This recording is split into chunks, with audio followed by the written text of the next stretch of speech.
Okay, I'm going to invite Dr. Gráinne Watson on stage, and she's going to talk to us all about two proof of concepts that she and the team have been leading, centered around how AI can be used ethically in marking. So over to you. Hello again. So Matt mentioned it, and I'm sure a lot of you were very surprised when you saw an ethical approach written. We are a 50-year-old company, and what we do, the entirety of our purpose, is to enrich the lives of learners, and that those are lifelong learners. So the entirety of our business, we go from children in nursery school right up to, I'm looking right at you, so I'm going to use you, right up to accountancy exams.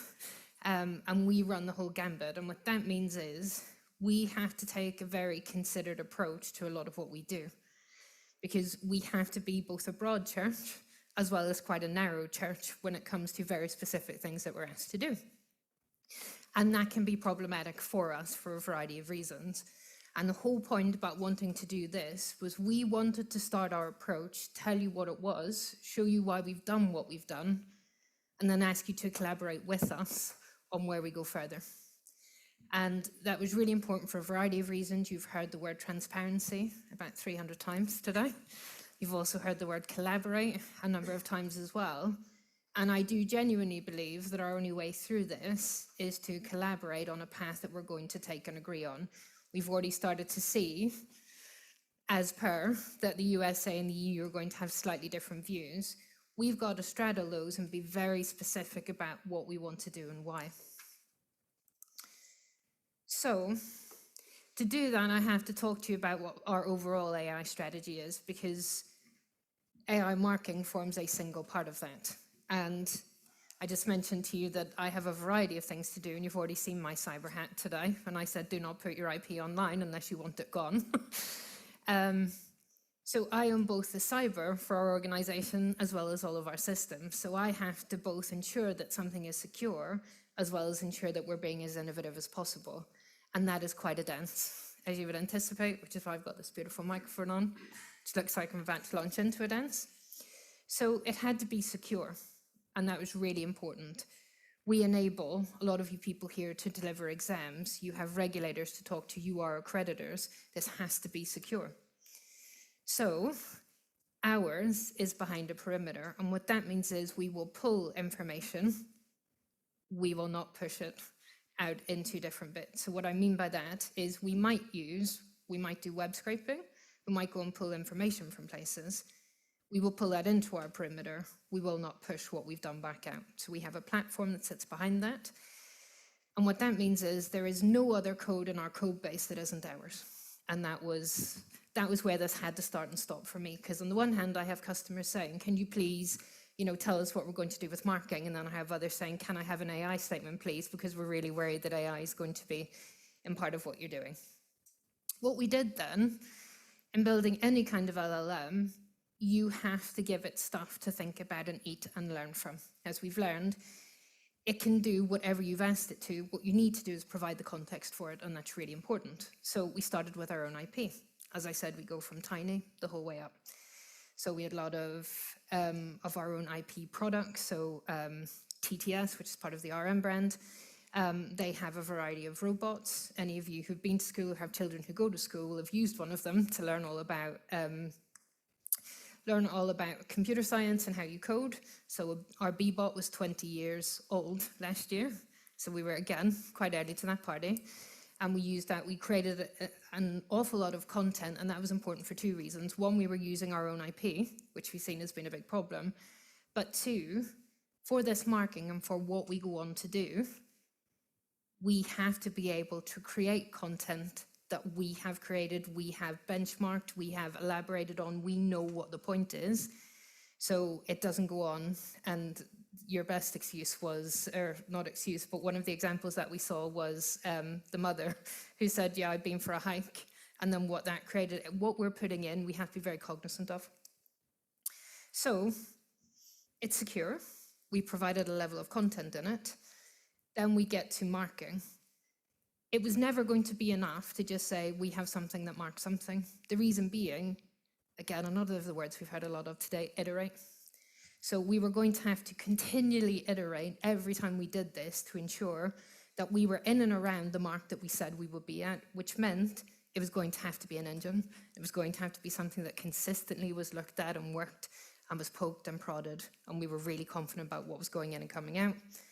And then the other word we've talked about a lot is the feedback. If we were going to be able to provide feedback, and given the criticality of that, even if it's only informative, we can tell somebody something informative that then turns out to be wrong and summative, because we've lost at that stage. So that feedback has to be the same if it's a 10-minute quiz or it's a 3-hour-long examination.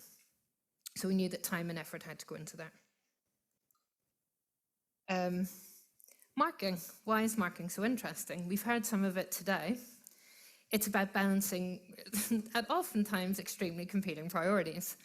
And what do I mean by that? Can something always be fair and fast at the same time? Because that sort of sounds like a trade-off. Similarly, can it be cognizant of differing abilities, but also really accessible? Can it be both of those things at the same time? Can it be accurate as well as self-explanatory? And if you're thinking about feedback specifically, can anybody read that feedback and understand exactly why they've gotten that grade? I'm just going to grab my water. It is water. It might be in a wine glass, so I would like to point out that it's water. And then the really important one for me, and this is the one that we're all sort of talking around too, can it be consistent and cost effective? Because you can get a level of consistency, but there's an awful lot of work involved in that, which would suggest it's not massively cost effective either.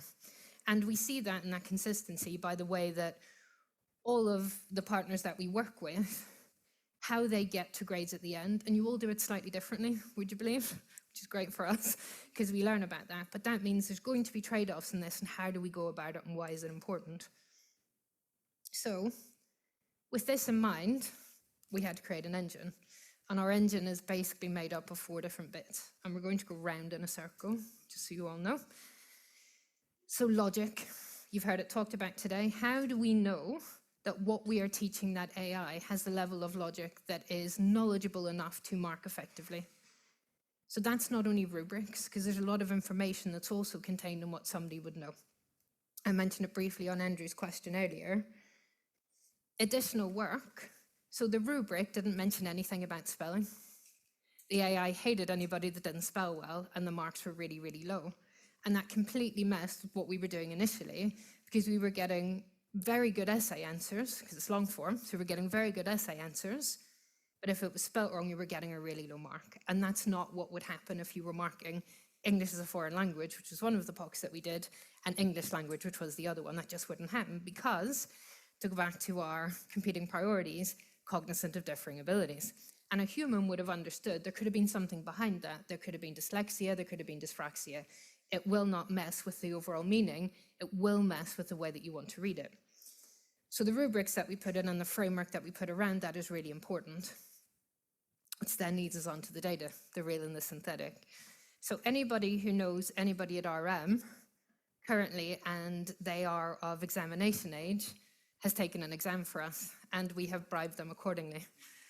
So I have a nephew who's walking around in a pair of trainers. I would not have bought him normally, but he's 16 and I needed him to do an exam. So he's now walking about in those. But the importance of that for us was we needed real data. We needed people who would be taking these exams with that certain level of understanding, because that would form the core basis of what we went to look at. If we purely created synthetic data, that would not be correct, and it wouldn't allow us to do benchmarking or do any level of consensus checking. So we needed people who were right at that level to take it, and Alex, who's here, we also got her daughter to do it too, so we have bribed quite a lot of children. They all signed a form, I would like to point out, Robert, they've all signed a form, which says we could do that. So real and synthetic data. And for the synthetic data, what we created were personas, and you were talking about this earlier. And some of the prompts we've given are really quite hilarious. One is like, disaffected, doesn't enjoy school, doesn't think exams are fun. So any teenager we probably met along those lines, because we needed A, students, right down to, look, if we were going to do it properly, we needed somebody across the entirety of the gambit. So that's what we worked on to get there, which is our creation of real and synthetic data, the feedback piece. If it's going to be correct, and I'll show you some of it later, if it was going to be correct and it was going to be instantaneous as well, it couldn't be super long, but it also needed to be long enough that explained the marking. Because the difference in an 18 out of 20 and a 14 out of 20 can be huge, because that could be two grey boundaries, depending on what the rest of it is. So it had to really explain why it was that point, which leads us on to my final point, consensus. So every single paper that we looked at was marked at least 5 times by AI, and it was marked at least 3 times by the human markers. And every human marker, our accreditors here will have used them at some point, because we got really good ones. Because again, we needed, if we were going to reach a level of consensus, we had to at every point look at what we were doing, have that marked, then have the human mark. So everybody marked it the same. Then we had a review. How did we do there? How did our AI mark well? The humans looked at how the AI marked, what was his grading like, that then fed back into the feedback. So this has been a continuous loop for us as to how we went about doing it. And the real and created has been super interesting, which I'm going to talk about on the next slide. So I know you're all dying to know, how does it actually work? Ta-da! I'll pull my Blue Peter badge out later to show you all. So it's a little bit more complex than this, as you can imagine, but the dots all point to inferences that are made, interactions that happen, and then the people. I'm not going to explain to you which is real and which is not. You can work that one out for yourself. But we had to do 2 things. We had to have a continuous ingestion of data, both real and created, and a continuous delivery of what that meant for us. So that custom data ingest, you will remember me talking about how we have a perimeter. So we would have pulled web scrape data. We will have pulled anything that we could have got from an outside LLM. And we will have pulled that in. We also have our human markers, all walking around with lovely trainers or something accordingly, who've done this. Then that formed the basis of how we created personas, i.e. our synthetic data creation, to ensure that we weren't doing, I can't remember who exactly said it, it might have been you, Matt, but we didn't want our view of the world. We wanted the actual view of students taking these exams, so that we could synthetically create personas that would help us with that. So one has to necessarily be informed by the other. Then we go to benchmarking, and that's what I talked about, all of the marking that we did, right? So the really interesting bit about the benchmarking is it showed up quite a few things that we were really interested by. So you will all have anticipated that we will have got, Matt's tapping away, he's waiting for the numbers, that there would have been a gap between a human marker and an AI marker. Now, for English as a foreign language, for those of you who teach that or you work in that, there are a lot more rules to that, right? So we were expecting that we could get quite close in marks, and we did. So 0.22 of a mark, so about 1/5 of a mark is what we got to in terms of difference between a human marker and an AI marker, which is really quite good. Even we were impressed with that one. I didn't think it would be that close. And that we got it there is very good for whatever we then go on to look at, because we now have proven that. So anything we go on to do, we have that really good baseline for it. Then, if you look at English language, and when I throw them up, you'll see what I mean by that. So English language is, any of you who had to read The Merchant of Venice or anything like that, this is where your English language come in. Can you read this paragraph, and can you tell me how you know there's a level of pathetic fallacy happening? Can you tell me how this character here looks sad? So all of that. So that is necessarily more difficult to do. There's a lot more thought goes into that. It can be very subjective from terms of marking. So we were anticipating a gap then between what we would get from human and what we would get from AI. The gap is 1.72, so within 2 marks. Sorry, 1.76, so within 2 marks, which is really, really impressive between the human and the AI. The wider gap, Sarah knows what's coming, so I told her earlier. The wider gap is between a human marker and a human marker, which we all knew. So there is a level of human expertise, and we all know that, but we also all know that we put an awful lot of work into grade boundaries, and there's a reason for that, because there can be big swings. So what we've proven and what we've done is that we can get closer. That is not to say that humans are not important at all. We need them. They are the ultimate arbiters of this. But what I think it will do is when we're looking at grade boundaries, as I said earlier, or when we're looking at problematic cases, time will therefore be spent there and not on the bits that we normally spend time on. And that's really important, because that's where I think we get to a level of fairness, and that's that ethical piece that I was talking about. There has to be a level of fairness in how we grade. An awful lot of time and effort goes in, and money, I should also point out, goes into that, into setting those grade boundaries. By doing this, and that being the first round that we do, that gives time and space to actually understand why we're hitting those different grade points. And rest assured, I am sliding along the EU point of this. I don't think you can do this without humans. This is only a tool for us. So I'm going to flick, I just want to briefly talk about the many-shot marking engine, just before I move on. What that means is there are lots of options for the AI to go to explain why the mark is 17, not 18. So 0 shot would be yes or no, right? Many shot is we feed as much as we can into it, we tell it all of those differences and explain to it why it's doing that. So then when it's marking, it has all of that at its fingertips to then give the feedback that it gives.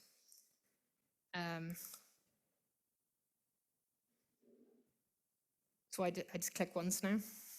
So I'm going to pause in the middle of this. So this is where this is going to. So this is English as a foreign language, and it's a quick video.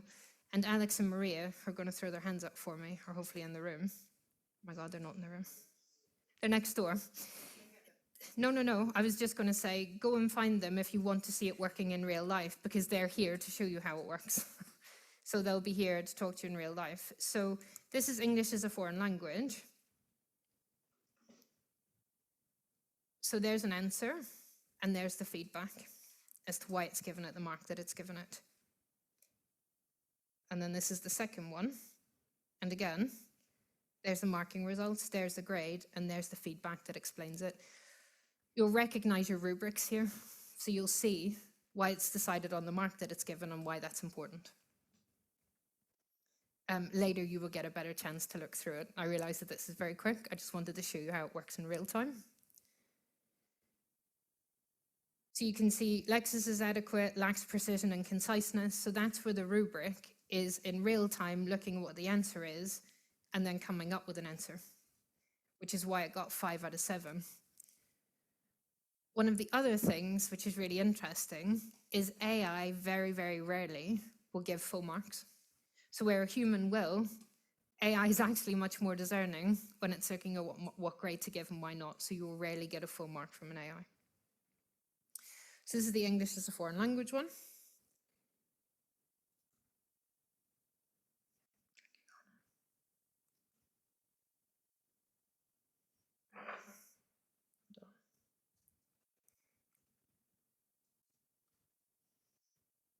I think it's stuck now. Oh, it's moved. Right, and then this is the English language one.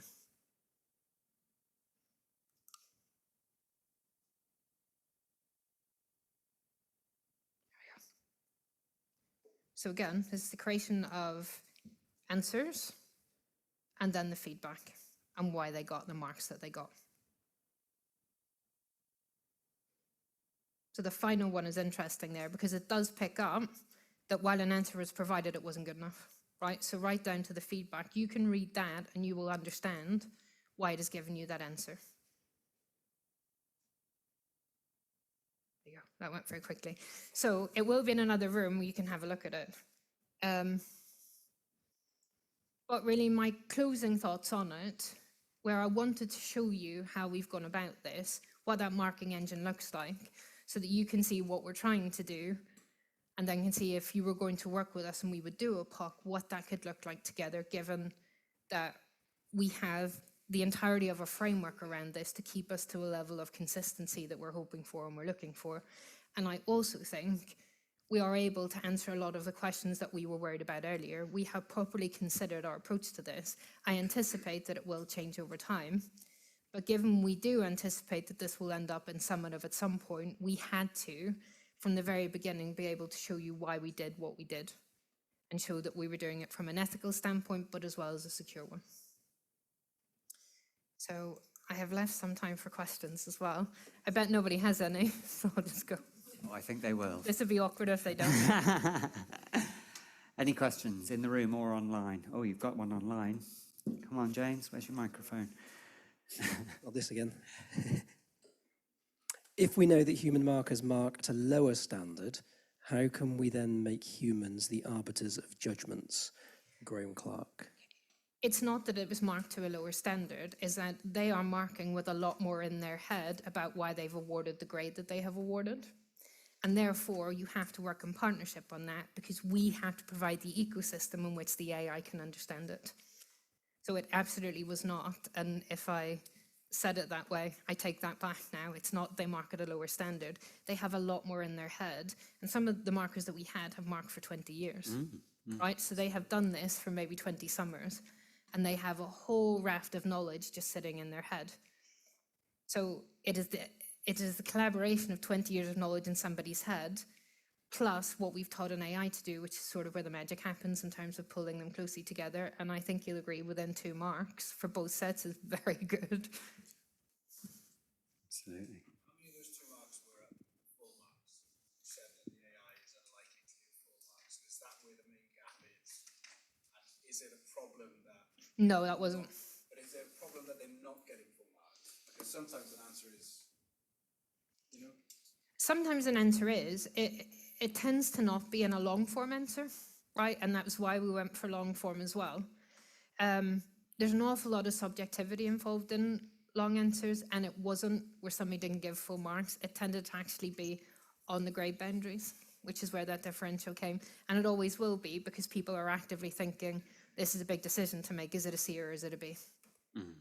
So it wasn't the full mark. It doesn't never give them, but it will rarely give them. A bit like myself when I'm marking something. Yeah, quite. Oh, look, who's asking you a question. If you're about to sack me, this is going to get really awkward. I'm not going to say how much did this cost. Can you say something about the time taken to actually mark? Yeah. So synthetic marking versus human marking. So for these tests, which actually weren't that long, it's about 5 seconds per paper. Yeah, versus a human, which could be anywhere from 40 minutes to an hour and a half, particularly where you're looking at long form answers. But you also see why then we go back to that question that somebody asked about how do you gain a level of trust? It's only by tying the 2 of them together, because nobody's going to go, hold on, you've marked it in 5 seconds. No thanks. How is that going to be correct? So it actually is only in the joining of the 2 that we're going to get there. I think what's really interesting on that angle as well is, I think it was you, Richard, maybe it was Paul, I can't remember, earlier on, who said, if we can interact this into our processes early enough, we can take intervention where it's needed, whether that be on quality of marking or grades given. You're able to indicate a lot earlier in the process with a lot more assurance, I guess, that you may have a problem on your hands, but you're dealing with it at the very start of the session rather than right at the end where it probably sits today. And therefore it kind of de-risks that, de-stresses that situation. It does, and it also points to the fact that it is a continually iterative process. So if you're only looking at it at the end, I can't remember who said that, but they said it was you, Tom. If you're only getting to the end and you're picking out at the end what one you like and what you don't, you've missed half the exercise. That's not what we're doing here. Agreed. Can I was given the microphone, I assume that means I'm next. You're on. You mentioned the fact that the AI mark was between the human marks within the range of the 1.76. human marks. No, within the range of the disagreement within humans, Yes. somewhere in the middle. Yeah. And also the lack of high marks. Now, I think we see that quite a lot in human marking as people hedge in bets. Yes. and it's also regression to the mean. So I wonder if that's an aspect of, is that a statistical kind of just, you know, a natural statistical outcome of taking into account a large range of data, that you're always going to get an answer that regresses to the mean? Or is it a matter of fine-tuning your information into the engine to make sure it's actually fed and informed by decisive and confident markers, not the people who may be hedging their bets? I think it's a bit of both, which is not the answer you wanted. But I think it's a bit of both in that you can always train to get to that point. But then some people also mark on a curve. So they need there to be 15% that are full marks. They need there to be 30% that are not, right? So it's always going to be a mix of what precisely, I go back to what precisely is the outcome that you're looking for, and then teaching it accordingly. And I also think in long form answers, it becomes more difficult. But I do think with fine tuning and continuing down that road, I do think it gets easier. Chris. Chris is one of our Neds, by the way.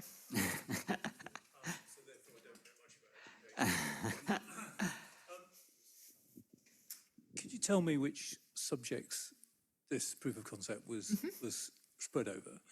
And then the next thing is there a degree of difficulty? Is there a curve up which, it starts to become too difficult for the AI to cope? So in other words, which examiners should be worried about this? Probably art's going to be at the top end, I should imagine. But anyway, thank you. Anybody getting an art exam that I'd done would be worried anyway, Chris. I can't tell you how bad my art is. English is a foreign language, an English language. The scale, the longer an essay, the more difficult it is. But what we do there is train and train again and train again, which is why we've created that iterative process. And it's similarly why we started with long form. So Sarah and I were talking this morning. There's no point in going for short form answers. It's done already. The proof of the pudding, particularly for marking on a large scale, has got to be an AI's ability to read and accurately grade long form answers, or you're nowhere. However, I do still think you're always going to need a human in the loop. I don't see any way around that. Is there any subjects that are so far off the scale you won't be able to do it? What's too difficult running? The really subjective ones, I mean, I don't know how you're going to mark, say, a practical drama exam using AI or art. Things like MAD, so we are consistently bringing in new types of things that we can test on, and we're bringing some of those into the platform at the minute. They might take a bit longer purely because we have to find a way to show them digitally that they work well, but we will get there on them, and it's a different level of training as well. I just had a question on malpractice. Is it also detecting for malpractice as it's marking? And if so, could you explain a bit about how it's doing that? It does it a little bit, but not massively.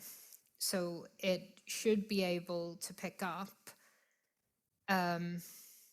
say if you've lifted an answer that's like a complete paragraph out of a book, it will pick that up, but it wasn't designed for malpractice. So it will necessarily pick out bits that look really odd and will point out that it's really odd. And again, this is where that framework around what you're doing plus the rubrics, you could test it to check for malpractice, right? And say, check, this hasn't been taken from something that you can find, so we can do that. But the original point was purely to get to a level of marking, but we can train it, yeah. You're on, Michelle. Oh, okay.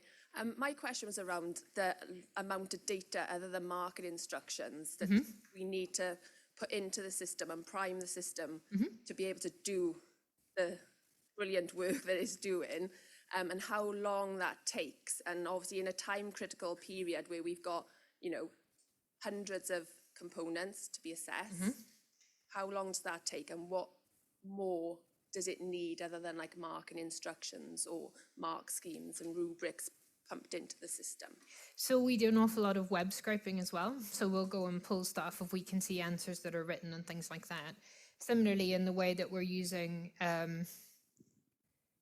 human papers and creating personas for synthetic papers, that helps a lot with that as well. It's not just what comes into it, it's what you do when it's in. that it'll learn from, particularly in our platform that's sitting in behind our perimeter. So it can do a lot of that. It can pull a lot of information itself. It's just not pushing it out.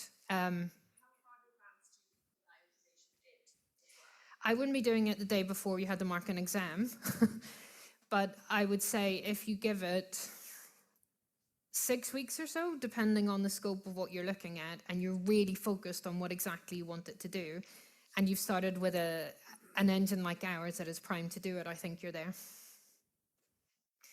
I'm caveating all of that, by the way. Just before anybody says, can we do this in 6 weeks? I'm caveating that. Go for it. Hi, over here. Sorry, I may have misheard you or misunderstanding you, but you said that results that are processed marked more quickly were believed to be less reliable, or? No, I said that's what I imagine people will say. If you've marked that in 5 seconds, how do you know it's better, given it'll take a human, 80 minutes to do it? People are saying, because I mean, A little bit, yeah. Okay. So people who are having those exams graded, for example, and they don't like the grade, they're going to say we marked it in 5 seconds. so do you make it artificially slow to? No, I think what you say is we have a human in the loop, so it's not just graded by AI, it will also be graded by a human to ensure that we have marked it effectively. Yeah, exactly. James, we've got Matt and we've got Andrew.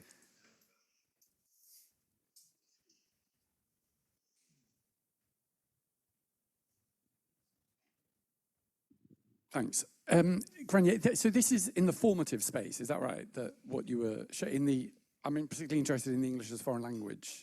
No, so we made everybody do it under test conditions. Oh, okay.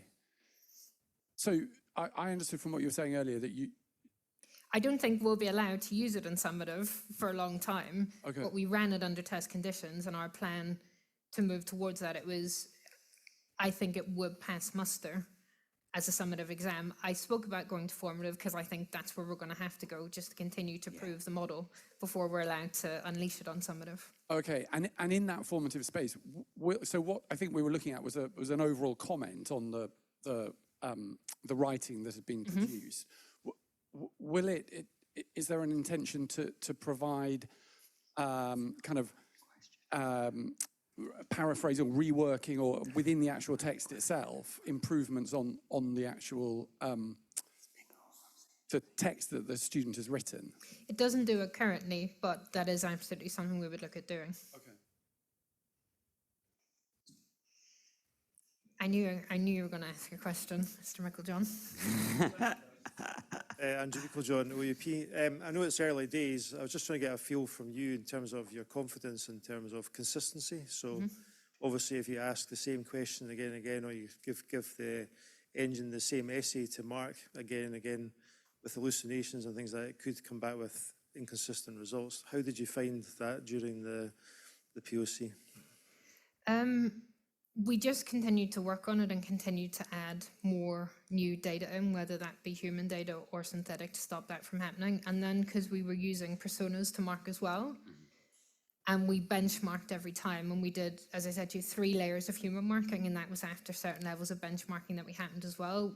Anything that looked weird, we were on it really quickly, as opposed to we saw there was a problem a wee bit too late. Okay, that's fine. Constant vigilance, that's how we did it. So, Yes. which answers were the ones that didn't work? Or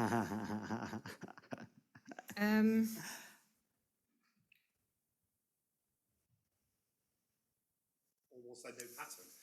There wasn't a pattern. That's why I'm thinking there wasn't really a pattern. The biggest error that I would say that we saw that we weren't expecting was the spelling and the grammar piece. Yeah. Also, it's really hard, without being really specific, to get AI to write badly. It doesn't want to do it. It wants to write well. So it took a really long time to create poor personas of answers we all possibly would have written at some point earlier on. It doesn't like doing it. It likes to be correct. So that took us a really long time that we weren't expecting. And I absolutely was not expecting the spelling thing. I absolutely knew there would be a gulf. I was definitely expecting there to be a human gulf, but I wasn't expecting the spelling to create such an issue, and it did. AI is like you and me, it's always right. I think you'll find I'm rarely wrong. Very good. Very good, very good. Another question? Yeah, go for it. Sorry. Have you looked at this in any other languages Not yet. apart from English? No. I'm thinking of obviously being a Welsh awarding Yeah. body, everything we have to do is bilingual. And Irish speaker, Gráinne. my name's Oshan. So, There you go. so I'm just thinking of things like dialectical differences in languages where that is far more commonplace. That would probably come down to something similar to the spelling and things like that, or it would take much more training. It would take more training, but that's not to say that it couldn't do it. And like if you take Irish for an example, there are basically 4 different types, right? I'm from Ulster, and therefore Ulster is my dialect, and so that looks slightly different. So you could absolutely and accurately train it, because there are all of the bits, as you'll know from being a speaker, that go alongside it. So there's all of that information that will sit alongside it. So I think it'll take longer. I don't think it's undoable. The next question would be the financial implications of doing that for a smaller market, and is that something that would be looked at? Obviously, that's a hypothetical question, and it's not necessarily for you specifically. I'm just saying in general, do you think that that might be an unfairness that might creep into the system? Not really, because I think the further down the track you get and the cheaper it becomes, you'll do everything.